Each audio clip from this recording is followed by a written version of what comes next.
Congratulations! Your choice of a Motorola wireless fence will provide years of freedom and enjoyment for both you and your dog. The goal of this training video is to help you teach your dog to identify and retreat from the yard boundaries to the safety of your yard.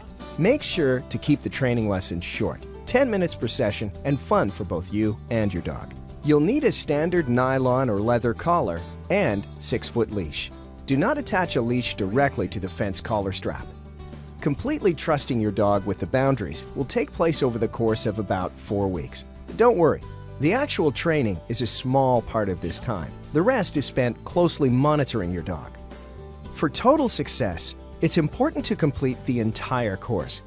It's much more difficult to retrace your steps in the training process once you've identified that there may be a problem. So take your time through each one of the training steps.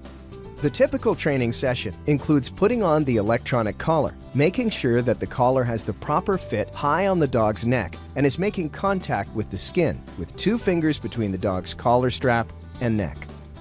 Start every session playing with a favorite toy, treats, and plenty of praise within close proximity to the yard flags. Make sure your dog is comfortable and having fun. Do boundary training at locations around the entire boundary of your yard.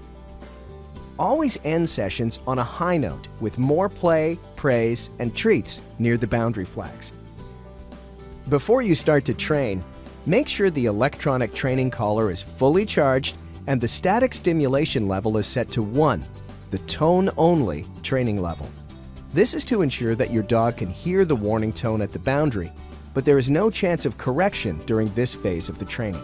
Put the electronic training collar on your dog and make sure the wireless fence transmitter is turned on. You should have already set your boundary and planted the yard marker flags. The first lesson is to introduce your dog to the boundary and to help her understand to retreat to the safe part of the yard when the warning tone is heard. With your dog on a lead, casually walk to the boundary. When the dog reaches the signal field, immediately spin around and briskly jog back into the yard. The dog will feel the tug and run after you. Praise enthusiastically. On days 2 and 3, repeat the same lesson at different locations in the yard. As the training sessions of these 3 days progress, you'll see that your dog will start to anticipate the signal and retreat without your prompting.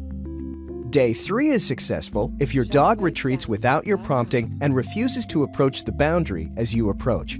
For each successful attempt, be sure to praise and offer a favorite treat.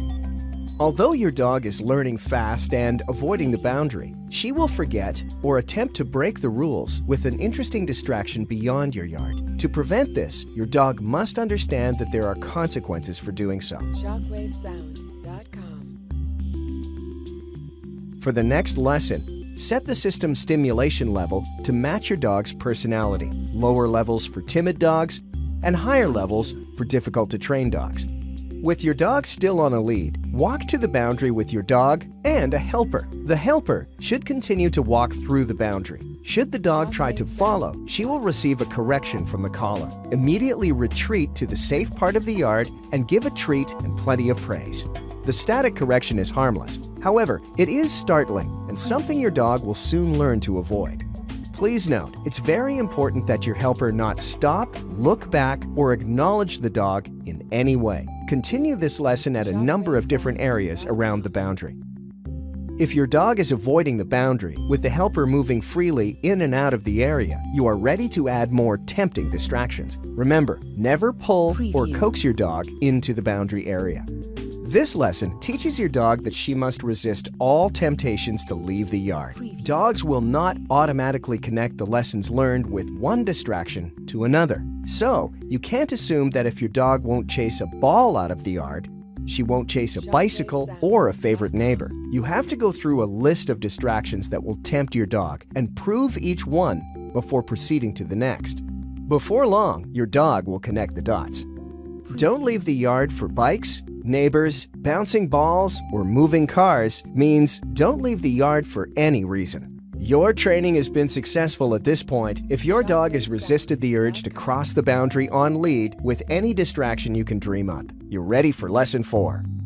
After several sessions of distractions, your dog should be ready for off-lead play. You must stay in the yard for off-lead training. In fact, It's wise to spend more quality time in the yard with your dog. The more your dog stays on the property for the first month, the less chance of your dog ever attempting to leave the area. Continue to supervise and play with your dog outside for a period of 1 week. When your dog resists all manner of distractions, both on and off the lead, he can be left unattended in the yard. Keep a close eye on your dog for 2 weeks from inside the house. This freedom should be brief at first and the amount of time increased gradually.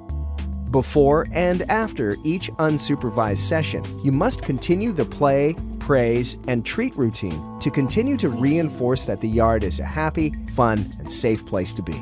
After 2 weeks of successful containment, you can begin removing the flags. Start by removing every other flag every other day until all of the flags are gone. It's essential that you observe whether your off-lead, unsupervised dog still avoids and retreats from the unmarked boundary. If your dog's response is anything but immediate, retrace your steps through the training process. We hope these training sessions are productive and fun for you and your dog. The Motorola Wireless Fence will help you create a safe, enjoyable outdoor environment for your dog and provide peace of mind for you as a responsible pet owner.